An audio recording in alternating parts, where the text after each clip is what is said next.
Hello, hello, hello, ladies. This podcast is designed exclusively for you. This is Her Talk Show where we dive into inspiring thoughts, ideas, and stories, all with one purpose to empower and uplift women like you. I'm Sabrina Victoria, your host and guide on this journey of self discovery and growth. I invite you to hit that subscribe button, follow, like, and share. Together, we are creating a vibrant community of empowered women. Get ready to unleash your brilliance. Her Talk Show starts now. We come to you every day with the best speakers, relationship coaches, spiritual mentors, trailblazers, business owners, authors, young hustlers, podcasters, entrepreneurs, fitness trainers, therapists, financial advisors, and more.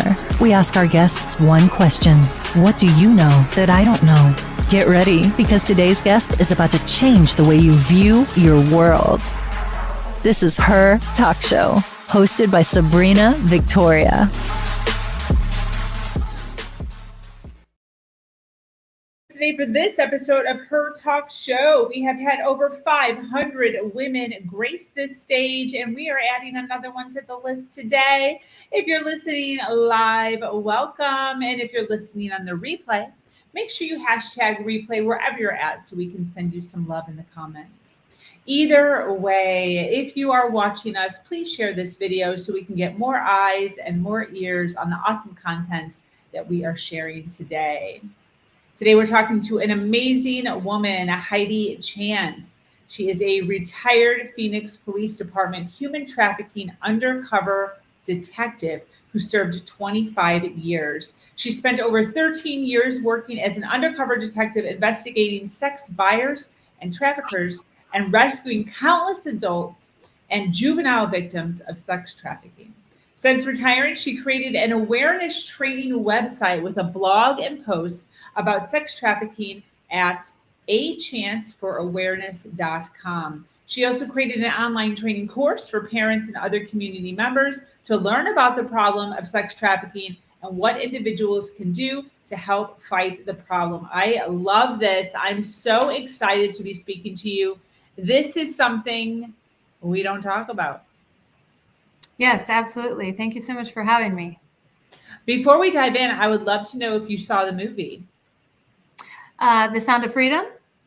Yes, I did. I actually had an honor to view that in a private screening before it came out publicly. And it was wonderful. It is accomplishing something that we've been trying to accomplish so long. It is getting people's minds on human trafficking, even just a little bit in the back of their mind. They know that this is a problem, and that's incredible that they were able to do that. Yeah. And I know that you believe that there is a power in awareness.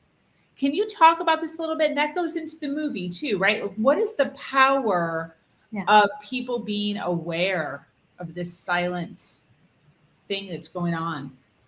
Yeah. So because I've been working this problem so long, I actually had the unique perspective of evolving along with this problem as far as law enforcement's response to it. And I really have witnessed, back when I first started in 2008, 2007, there was trafficking then, the same as it is now. But the situation was different, where traffickers were being offered pleas for 9 years, maybe even 10. Now, fast forward to just before I retired, I put a trafficker in prison for 108 years with one victim. And that, I believe, is the power of awareness, the power of judges and prosecutors, detectives, all of us having a better understanding of what sex trafficking is. And then jurors, people who serve on the jury, understanding that victims that are involved in this may be freely walking down the side of the road with a phone in their hand, but they're really not free to leave, and they're trapped in this situation, and they are a victim. And so that is that power of awareness that I'm trying to share.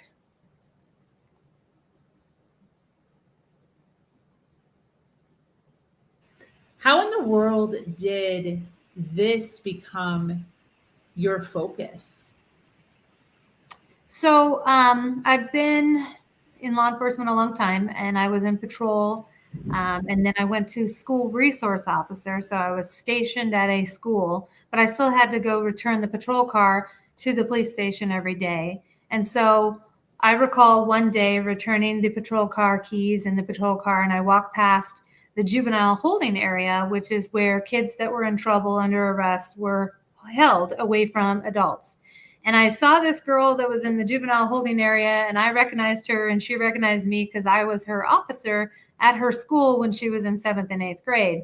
She's still a minor on this day, but she was a different person.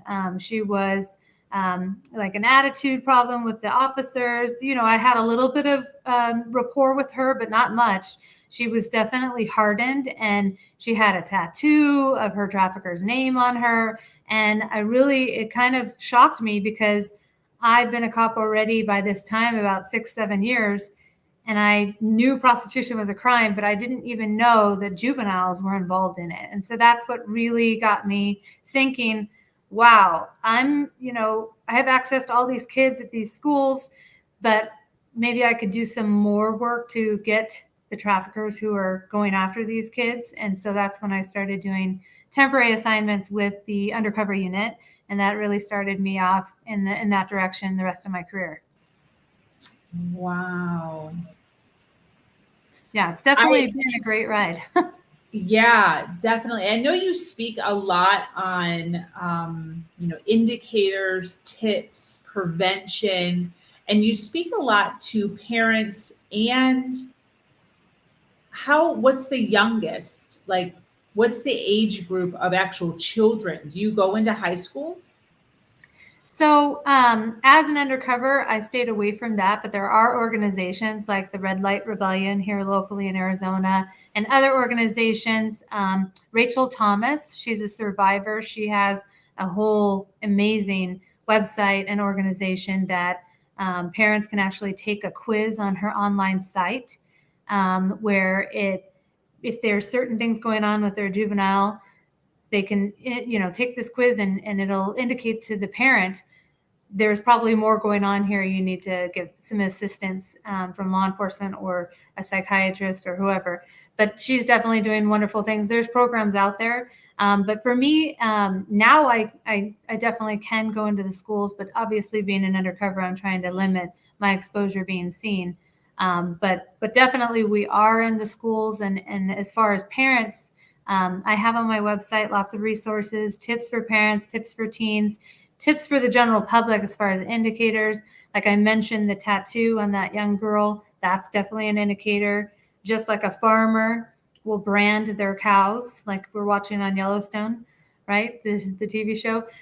Traffickers will brand their victims with their moniker or their symbol, their name, to show ownership of another person. And so that's definitely a huge indicator. There are other indicators, additional cell phones, hotel cards, like hotel room card, key cards, all kinds of different indicators, but putting them all together into, a clear indication that possible trafficking is going on is up to the individual to, seek out help for that person.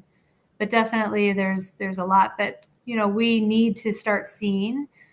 Just like when you go to the airport and you see a bag unattended and you have the loudspeaker saying, if you see something, say something. We need to start coming forward and reporting certain things.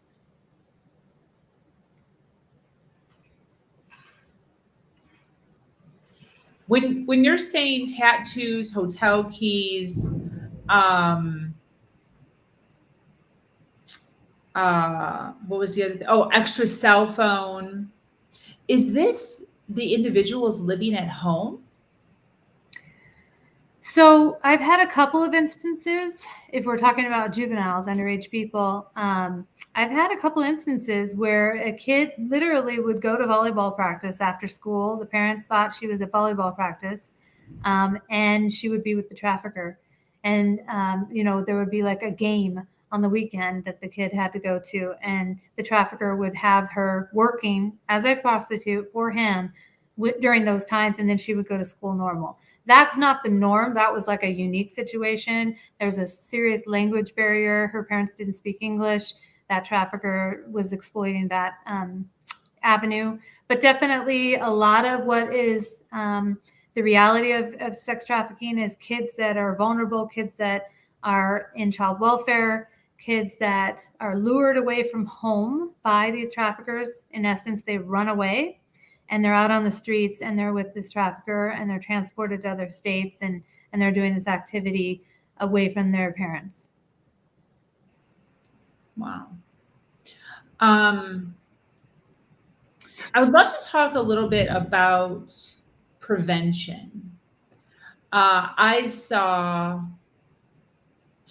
a TikTok that has stayed with me for over a year now, of a woman in a parking lot with her cart, maybe in like a Walmart parking lot, walking towards the back of the parking lot. Her car was kind of isolated by itself.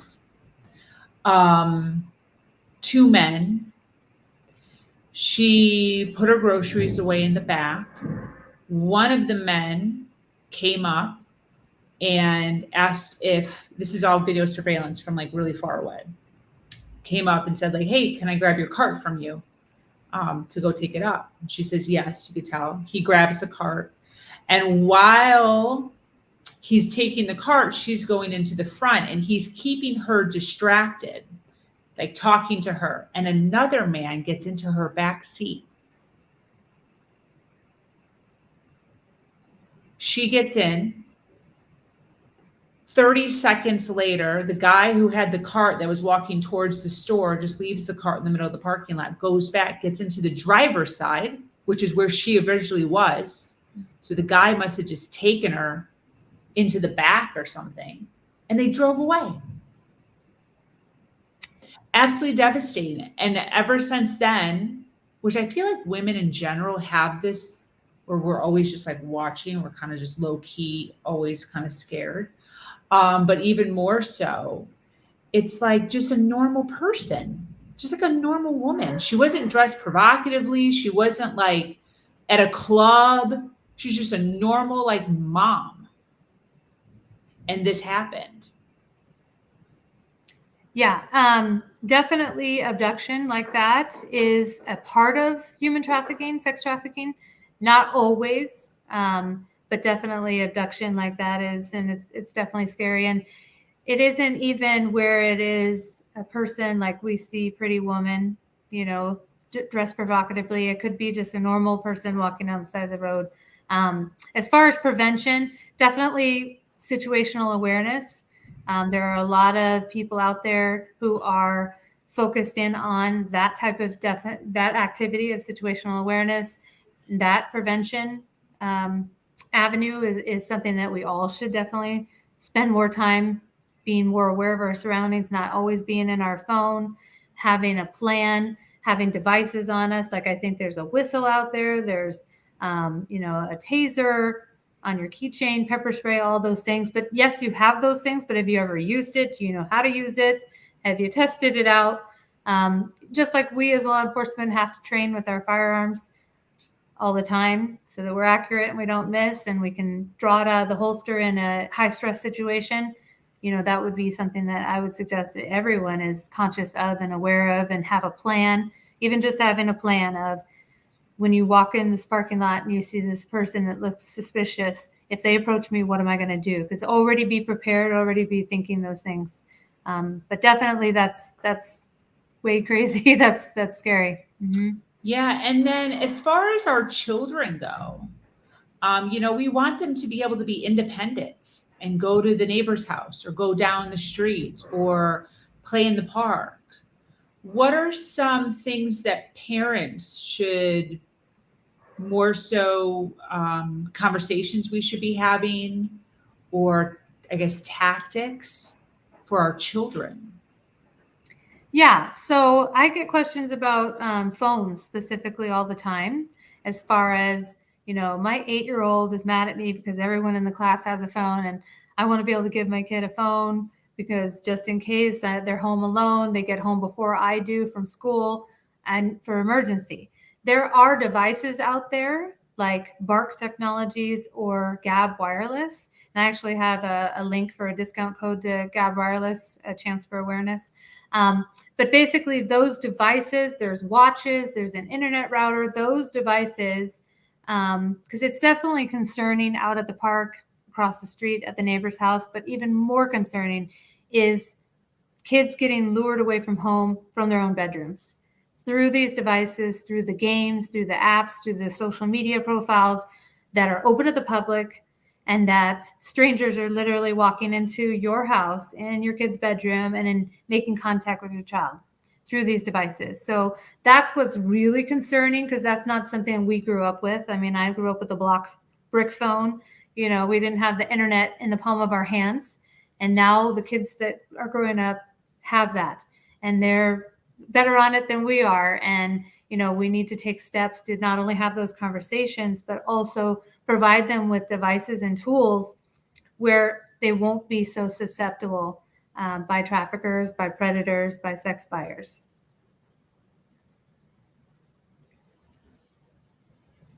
I'm sorry, I keep muting because there's a horrible thunderstorm right now, and it's thundering and lightning so loud. So I'm trying to keep that's so sorry. No worries. I don't hear it at all. Yeah.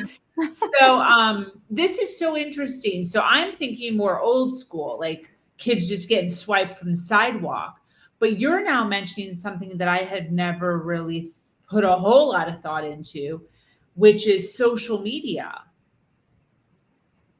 Yeah. So part of my undercover work before I retired was creating undercover social media profiles. I have 6 Facebooks, 3 Instagrams, Tagged, Meet Me, Bumble, Plenty of Fish, Snapchat, all of those in undercover personas, because we as law enforcement want to be meeting the bad guy at where they're at. And we're typically behind, but we're trying to get to even playing field here. And we want them to engage with us, not realizing who they're talking to, so that we can get charges on them and arrest them. And I call it catfishing pimps, basically. But I have been featured in a documentary. My entire unit was filmed by Frontline PBS. It came out in May of 2019. It's called Sex Trafficking in America. And it's a actual documentary showing what happens in the trafficking situation here in the United States. And you'll see me on the phone with a pimp trying to recruit and groom me right then on the phone on live camera. And that's where we will get the conversation, the elements of the crime, and we will go arrest them. We'll have them come meet us, however the circumstances are. But that's all with the intent to try and save live victims from going through that, and really put the fear in these traffickers that we're there too. You better not be doing this with young kids. Yes. Yeah. Yes. How does that work as far as like punishing someone for that when it wasn't real? Is there as hefty as of a sentence for that? Well, the law, at least here in Arizona, does talk about officers posing as other people. I mean, that's the whole premise behind undercover. And so there is laws that define, we can pose as other people.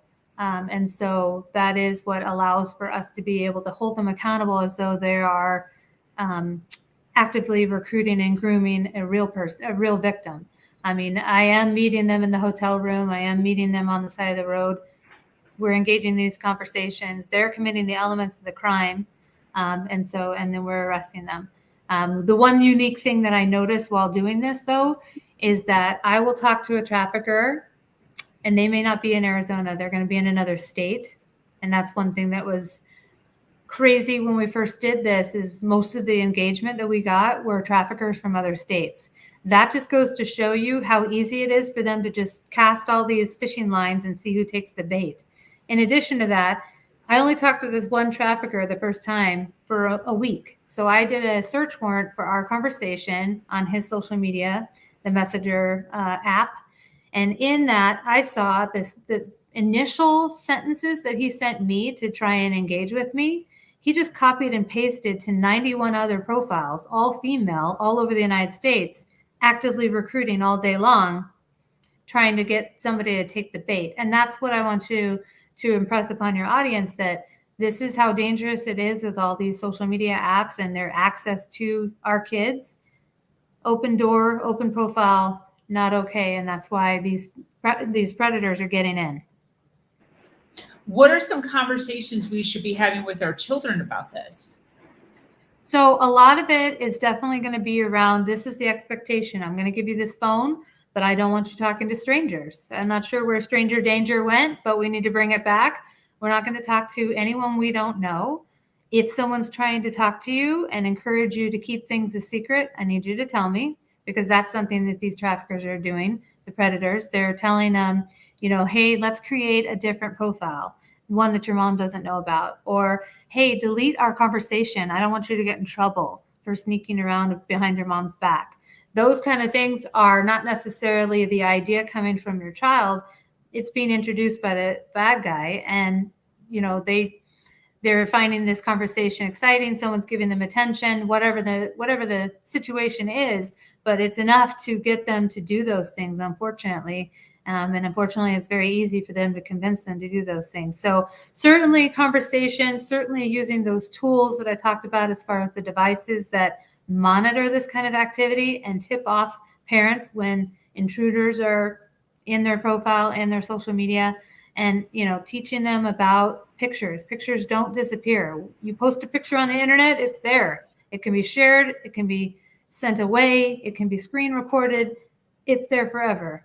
And so the importance of understanding that with the ease of all these live cameras and photos and filters and apps like Snapchat, that's conversations that definitely need to be going on often and reminding children. And I'm a little extreme because I was a police officer. My dad was a cop. He was extreme. My son, I told him there's no expectation of privacy in my house. I pay for your phone. I'm going to take the phone out of your hand and I'm going to look through the phone. I will always know your password. If you change it on me, you won't have a phone anymore. That's just the rule. So, establishing these expectations and rules is what's going to keep your kids safe. Yeah, I so appreciate that. And then setting the expectation or setting the boundary, especially in the beginning, because they want that phone so bad. They'll agree to all the anything. other kids have one. Yeah, they'll agree to anything. Yeah, but their parents aren't being as strict possibly. And that's, unfortunate because, besides even trafficking, this is where the bullying happens. This is where kids are committing suicide over, the bullying and the meanness about pictures being sent out there and shared, and all that could be avoided if parents put rules and expectations in place with these devices. As far as not speaking to strangers, don't a lot of these profiles or these individuals use different pictures of like younger, maybe cute boys? Yeah, that's definitely a tactic. You never know who you're talking to, just like Catfish, the TV show. There are tactics. They're even using other younger females to engage and then introduce the victim to their older boyfriend. It's one of those other things that need to be said. We are our family and we know your friends, and I need to meet everybody that you know and their parents, and that's just going to have to be the rule. And it's really the only way to keep them safe is to establish those conversations and there's those expectations and rules in advance. And then when you're saying that these individuals are fishing across state lines, does that mean that they're going to be driving across state lines to potentially pick someone up? If someone I've had cases where they drive or they try and encourage the victim to get on a Greyhound bus or take a flight.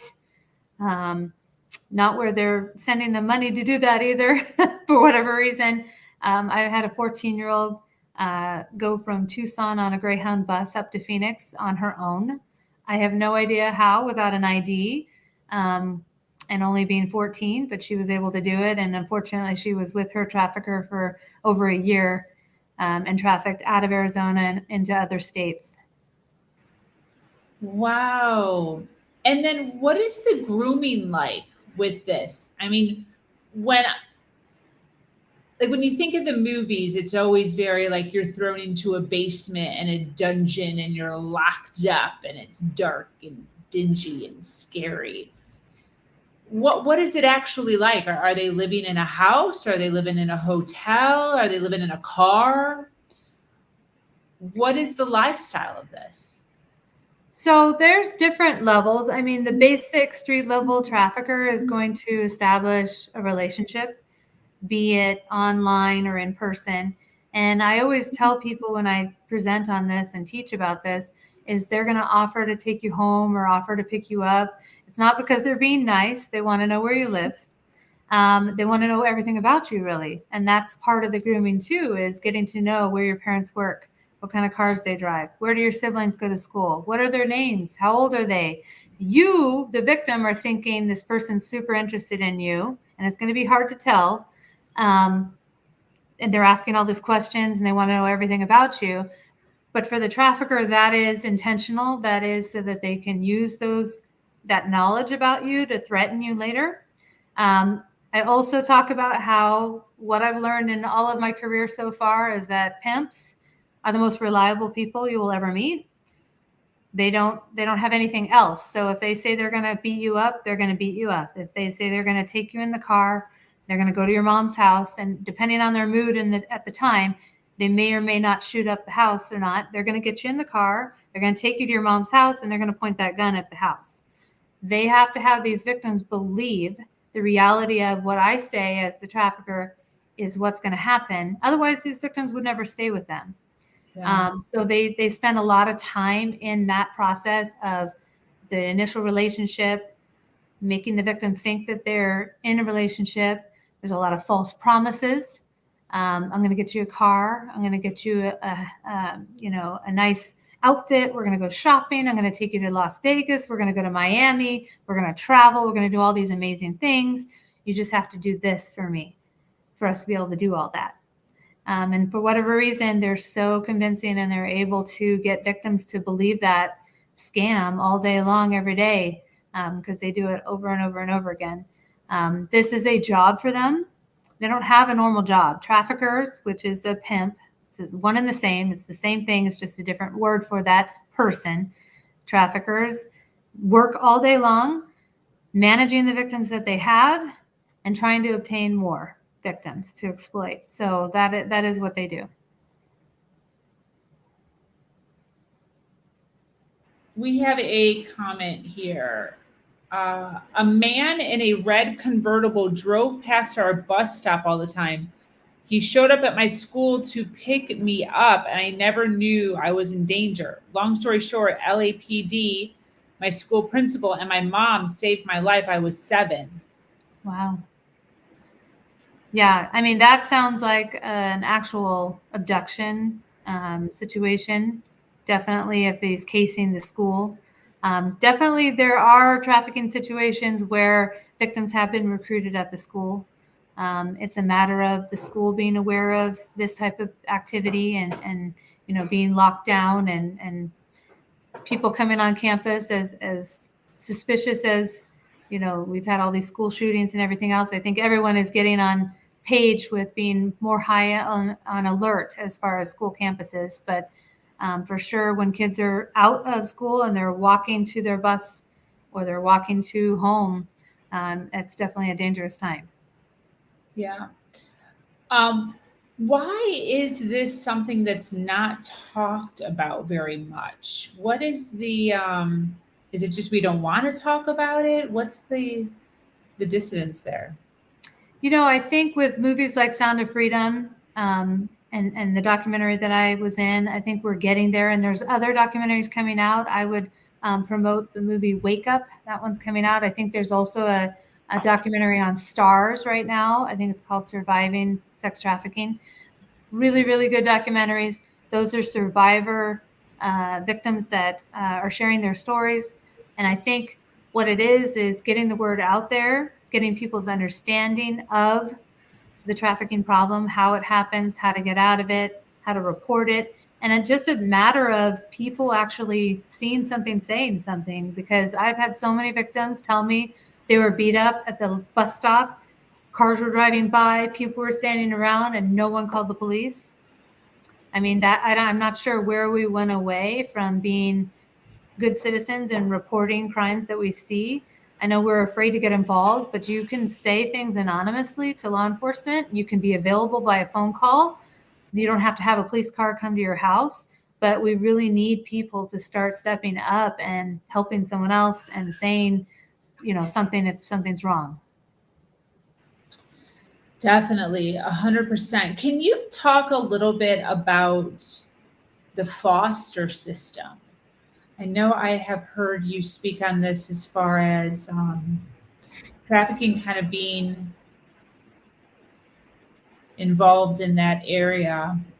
This has been absolutely enlightening on so many levels, and really being able to recognize that there's individuals like Heidi out there that are undercover in order to catch these individuals just warms my heart so much.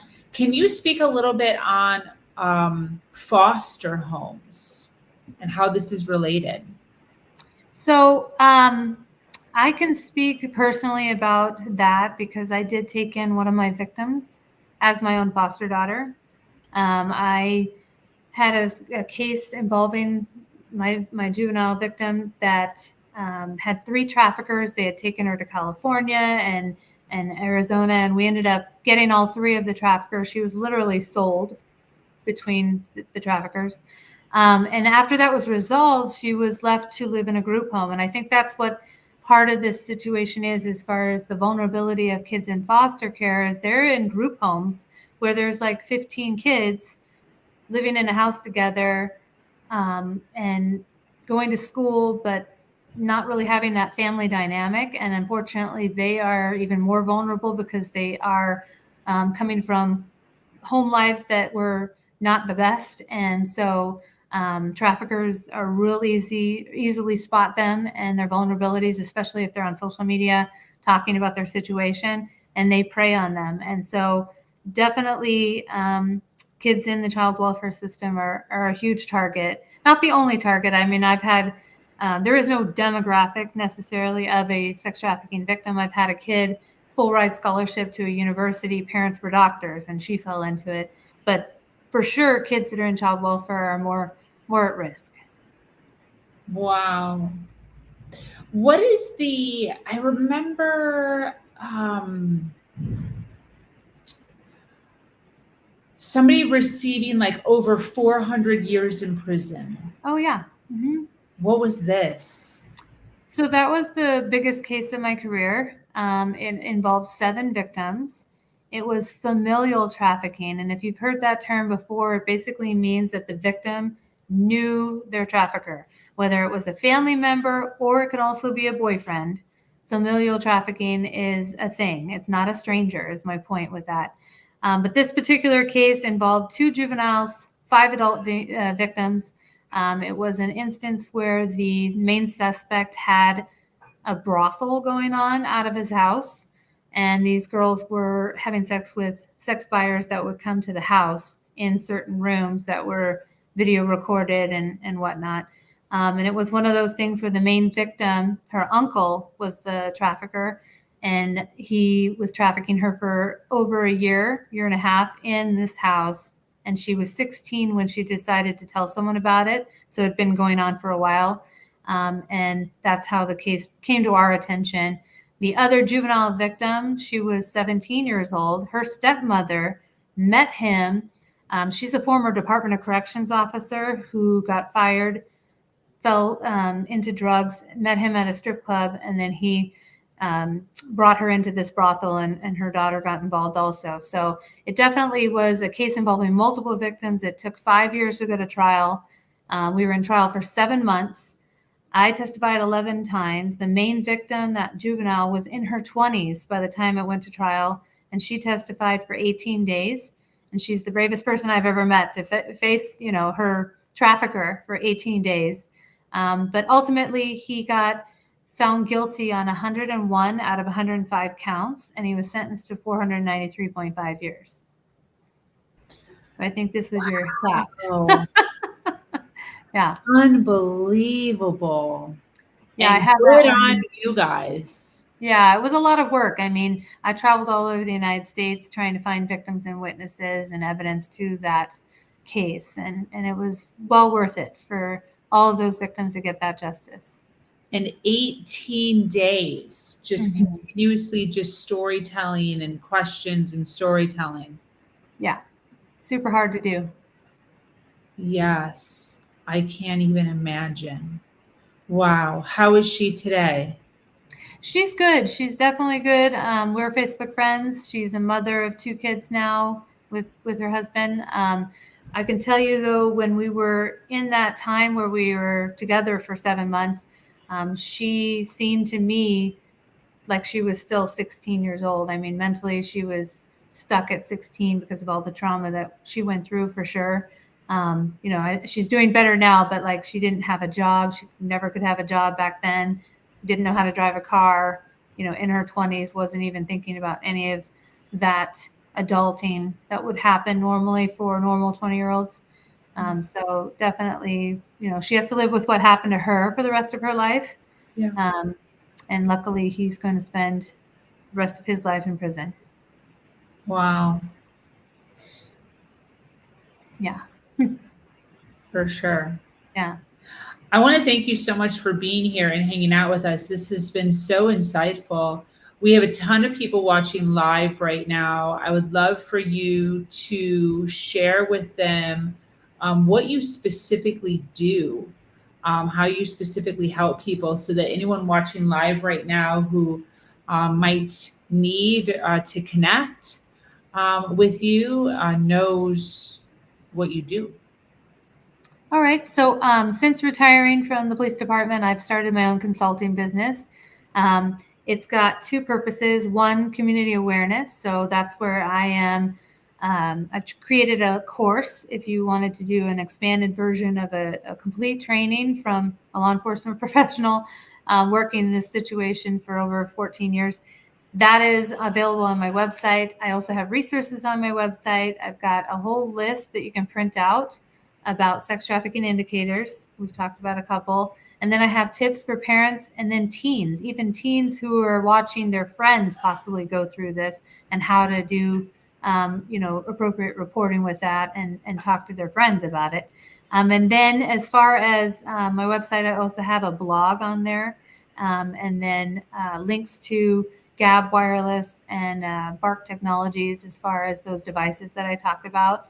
But on the other side of this, I am continuing to share my undercover work with law enforcement, trying to train them about how to do proactive operations, targeting sex buyers and traffickers, and really going after these people, because I've retired. I've got to pass that torch on to somebody, and it really is a hard case to hold someone accountable for these types of charges. So if I can inspire law enforcement to get more involved proactively, it's going to be benefiting everybody. So that's what I'm working on.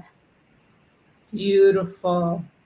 Thank you so much for all of this and such amazing insight. And I certainly hope that those watching live are taking note of some of the goodness that you shared today, of just some tips and tools that we can use for ourselves, our family, our children. Where can people find more information about you, and where do you hang out on social media if somebody wanted to follow your content? Yeah, so I am at achanceforawareness.com. That's my website. And then I am on LinkedIn under my name, Heidi Chance. And then I have a Instagram that I'm pretty active on, where I constantly am sharing information about recent arrests of predators and traffickers and cases. And in the news all day long, there's incidents happening all over the United States. My Instagram is a_chance_for_awareness. And so that's pretty much where I am. And then I have a Pinterest, a Chance for Awareness account. So it's a_chance_awareness. awareness. Yes. That's Insta? On Instagram. Okay, let's see if this is right. Yep. Oh, Yeah. you got to put the 4. Chance for awareness. Yeah. Okay. Chance 4. Is it _4 _? Okay, let's see. FOR. Sorry. Yes. Yep. Exactly. Love it. Very awesome. This has been absolutely fantastic, Heidi. I so appreciate you coming on and sharing with us.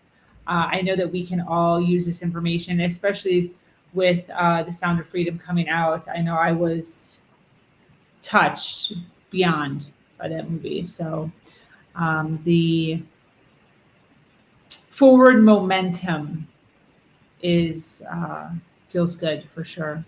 For those of you watching live, for those of you watching on the replay, if you resonate with Heidi and all the goodness that she shared today, make sure to connect with her. Her website is achancephorawareness.com. She predominantly hangs out on LinkedIn and Insta. Her Insta is right below my face area here. We love to connect people here on this platform in order to make sure that we all continue to rise.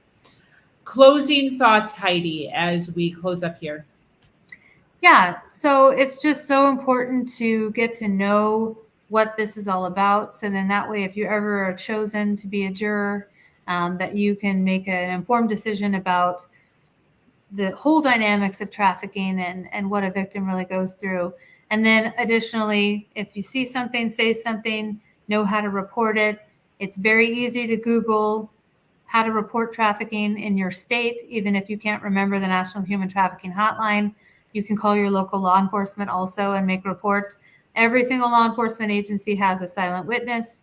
And if you want to remain anonymous, that's, an option as well. But definitely if we can just report this, because there's a lot of victims that don't realize that they're victims. And so helping another person out is definitely a goal.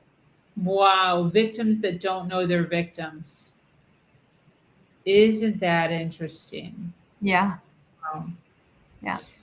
Well, thank you so much, Heidi. I appreciate you coming on here and sharing this with us.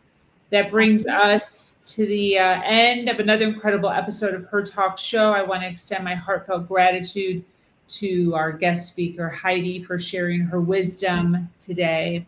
To each and every one of you, our dedicated listeners, thank you for staying on to the very end. We so appreciate you being here. Thanks for those that had some comments today. Your support and engagement means the world to us. Remember to follow, like, and share, and join us for our next episode. I am your host, Sabrina Victoria. I also invite you to join our community, Her Nation, where we continue to have transformative conversations just like this. As always,